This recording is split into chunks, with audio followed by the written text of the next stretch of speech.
130 থেকে 140টা গাড়ি একই সাথে অ্যাক্সিডেন্টটা হয় এবং কিভাবে পাইল আপ হয়ে যায় অ্যাক্সিডেন্ট সবগুলো গাড়ি একই সাথে।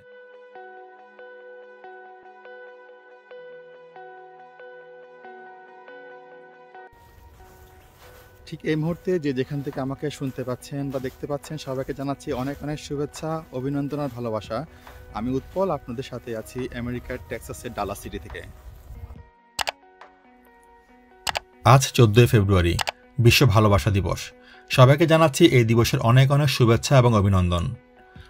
তো আমি যেখানে থাকি এই জায়গাতে আজকে অনেক ঠান্ডা পড়ছে। গত রাত থেকে এখানে স্নো পড়া শুরু হয়েছে।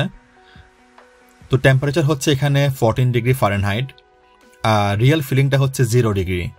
তো আমি যদি 14 ডিগ্রিকে একটু কনভার্ট করার চেষ্টা করি বাংলাদেশের টেম্পারেচারের সাথে, তাহলে হয়তো বা বুঝবেন আপনারা কতটুকু ঠান্ডা পড়ছে এখানে। তো বাংলাদেশে সেটা দাঁড়াবে প্রায় -10 ডিগ্রি সেলসিয়াস। তা আমার জানা নেই -10 ডিগ্রি বাংলাদেশে কোথাও পড়ে কিনা।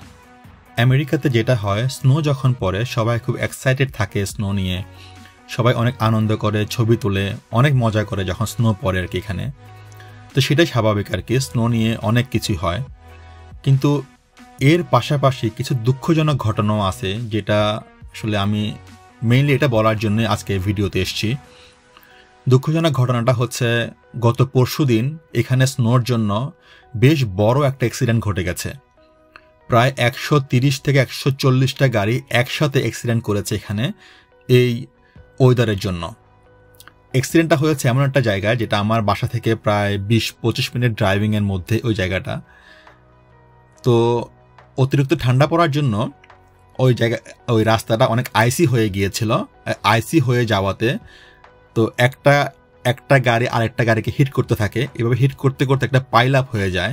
প্রায় 130 থেকে 135টা গাড়ি একসাথে পাইল আপ হয়ে অ্যাক্সিডেন্টটা হয়।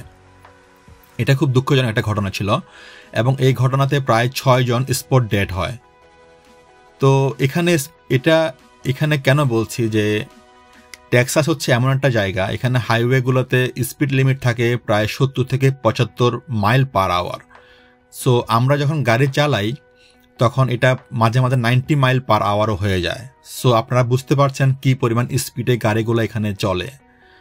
তো আর টেক্সাসের মানুষরা স্নোর সাথে স্নোতে গাড়ি চালানোর জন্য অতটুকু অভ্যস্ত না, কারণ এখানে স্নো খুব একটা পড়ে না। এর জন্য আমরা অতটুকু অভ্যস্ত না স্নোতে গাড়ি চালাবার ব্যাপারে, এবং রাস্তাগুলো খুব আইসি হয়ে গিয়েছিল আর কি, এই জন্য এই অ্যাক্সিডেন্টটা ঘটেছে।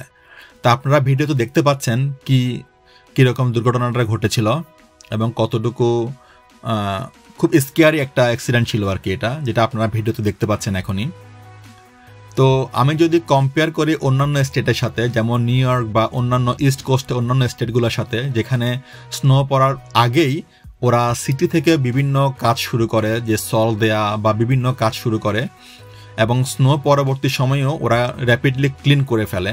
তো যেহেতু টেক্সাস হচ্ছে এই স্টেটটা হচ্ছে ওইরকম স্নোর সাথে পরিচিত না আর কি আমরা, এর জন্য সিটি থেকে ওইরকম কোনো কার্যক্রম এখানে নেয় না, যে আগে সল দেয়া বা ওইরকম কিছু, বা স্নো যখন পড়ে সাথে সাথে ক্লিন করে ফেলা, এই কাজগুলো এখানে করা হয় না। তো যেটা আমি বারবার বলছিলাম যে টেক্সাসের মানুষরা ওই স্নোতে অতটুকু অভ্যস্ত না, যেটা অন্যান্য স্টেটের মানুষরা অভ্যস্ত এই ব্যাপারে। তো এই অ্যাক্সিডেন্টটা দেখাবার জন্য মেইনলি আসলে আমি এই ভিডিওতে আসছি। তো আপনারা দেখতে পাচ্ছেন বা দেখেছেন যে কত সাংঘাতিক এই অ্যাক্সিডেন্টটা ছিল। 130 থেকে 140টা গাড়ি একই সাথে অ্যাক্সিডেন্টটা হয় এবং কিভাবে পাইল আপ হয়ে যায় অ্যাক্সিডেন্ট সবগুলো গাড়ি একই সাথে। ব্যাপারটা খুবই দুঃখজনক আর কি। তো আমি পরিশেষে শুধু এটুকুই বলবো যে যারা এই আমেরিকাতে বাস করেন বা ইস্ট কোস্টে, মেইনলি যারা ইস্ট কোস্টে থাকেন, তো প্লিজ আপনারা একটু সাবধানে গাড়ি চালাবেন। বিশেষ করে যখন স্নো ডে হবে খুবই সাবধানে থাকবেন, কারণ আমি নিজেও জানি যে স্নো ডেতে গাড়ি চালানো খুবই কষ্টকর এবং খুবই ডেঞ্জারাস আর কি। তো বিশেষ করে এখানে স্নোর মধ্যে যখন স্নোতে ব্রেক করা হয় তখন গাড়িগুলো আর ব্রেকিং অবস্থায় যায় না, গাড়িগুলো স্কিড করে ফেলে। তো এটা আসলে খুবই ডেঞ্জারাস এবং ওই সময় অ্যাক্সিডেন্টগুলো হয়। তো সবাই সাবধানে থাকবেন, ভালো থাকবেন, আর খুবই সাবধানে গাড়ি চালাবেন আপনারা। ভালো থাকেন সবাই। ধন্যবাদ সাথে থাকার জন্য।